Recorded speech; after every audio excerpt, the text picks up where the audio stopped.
Okay, everyone has the same correct answer, and we look at this and we know that E is minus B over N squared. So plugging in the numbers, E is the negative 2.18 times 10 to the negative 18th joules, the Bohr constant, divided by 6 squared, that's 36. So we get negative 6.06 times 10 to the negative 20th joules. Some of the other boards had 6.05, but again, that's all the digits we're sure of, and one with some uncertainty. That's what we would expect with normal sig fig usage. Now, what I'm going to do next is some algebra to just show you the relationship between the two things that we have done before. If we look at the Bohr equation, we're thinking about the energy of an electron in one orbital. And we can look at the change in energy, delta E, as being E final minus initial. So the energy in orbital 2 minus the energy in some original orbital, E1. So delta E is equal to minus B over N2 squared minus a minus B over N1 squared is equal to negative B times 1 over N2 squared minus 1 over N1 squared. Now, we also know that delta E, the change in energy for a photon, is equal to h nu is equal to hc over lambda. So therefore, hc over lambda is equal to minus b times 1 over n2 squared minus 1 over n1 squared. Now, if I rearrange this to get rid of the negative sign, I get hc over lambda is equal to a positive b times 1 over n1 squared minus 1 over n2 squared. And then dividing both sides by hc, I get 1 over lambda is equal to b over hc times 1 over n1 squared minus 1 over n2 squared. Now, when you look at this, what does that look like? A mess. The negative disappeared here because I had a negative b times n2 squared minus 1 over n1 squared.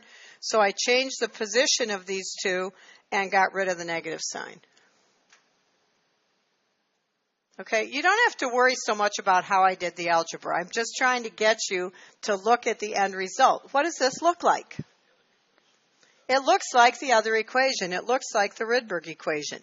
And so the reason that I took some time to look at this is because R sub h is 109,678 reciprocal centimeters. And Rydberg did all of his work independently. When we take the constants h, c, and combine them, hc over lambda, b over hc. B over hc, that's the Bohr constant, Planck's constant, and the speed of light, which are all constants. That is equal to 109,730 reciprocal centimeters. Now, when you look at those numbers, they're pretty darn close. And the reason I show you this is that Niels Bohr did his information, taking measurements, completely independently of what Rydberg did. And when you look at these and you see that there is this really close relationship, that's less than 0.05% difference. And I want you to think about your differences in the last few labs we did. Okay, it was a little higher than that for many of you. So when you think about this, this is a really good indicator that our theory about this stuff that we really can't see with our eyes is probably correct. So you don't have to do all that algebra. You will be responsible for the equations and doing problems of the types that we just did. Now we want to start the introduction of our discussion on quantum numbers and how that relates to the behavior of electrons moving around in these wave-like oscillations. Now, you all know what a wave is. You've seen waves out on the lakes in Michigan, right? You know, waves going out on the water like this. So we can have traveling waves, which is what you see when you're looking at the lake, or if you see a boat goes by and the wake goes and the crest of those waves moves. Traveling waves, the crests and the troughs move across whatever. If it's on the water or if it's a radio wave or whatever it is, they move. But in a standing wave, the crests and the troughs are in fixed positions. So they are still vibrating, but they vibrate in the same place all the time. Now, the classic example of this is a guitar string. On a guitar, you've got the string tied down here and tied down here, and it goes up and it goes down, and then it vibrates back and forth, right? That's the classic example of a fixed wave. So you've got this vibration going on, you've got movement in the wave, but the position of the crest is always in the same place, and the position of the trough is. When I think of these fixed waves, I tend to think of a lemon meringue pie. You all know lemon meringue pie, right?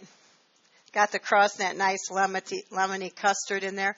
And then the meringue is whipped, and so you see those little peaks just kind of sitting there. Then you bake it till it's that nice golden brown, and it's just lovely, right? And when you look at that, that's kind of like the peak on a wave that's not moving. And we can start to think of orbitals, which is where it is a place where it's probable electrons are found, can be thought of as standing waves. So when we describe the orbitals, we say that's where the electrons hang out, but it's a place where it is probable that we find electrons. And these orbitals can be thought of as standing wave functions. And if you're lucky enough to be a chemistry major and going on to physical chemistry at some point in the future, then you will be able to mathematically derive the calculus functions for these orbitals. And that'll be a real treat, I promise, if any of you are headed that way. But for now, we're just going to think of them as standing wave functions, and we're not going to do the math associated with deriving them. So when you think about orbitals, I want to try and give you an everyday picture of this. It's just a place where we will probably find the electrons. So if you were looking for me before class, where would you come and look if you wanted to find me, Josh? To my office. Why would you go there? That's where I usually am. That is where I would probably be 10 minutes before class, right? If I wasn't there, where might you look next? In a classroom, or in the D-wing, or in the lab, or in the stock room, or maybe in the restroom, right? You probably wouldn't go in there and look, right? Maybe in the ladies' room. So those are places that I would probably be. And that describes my orbital. The place where I hang out is at the D-wing at Delta College.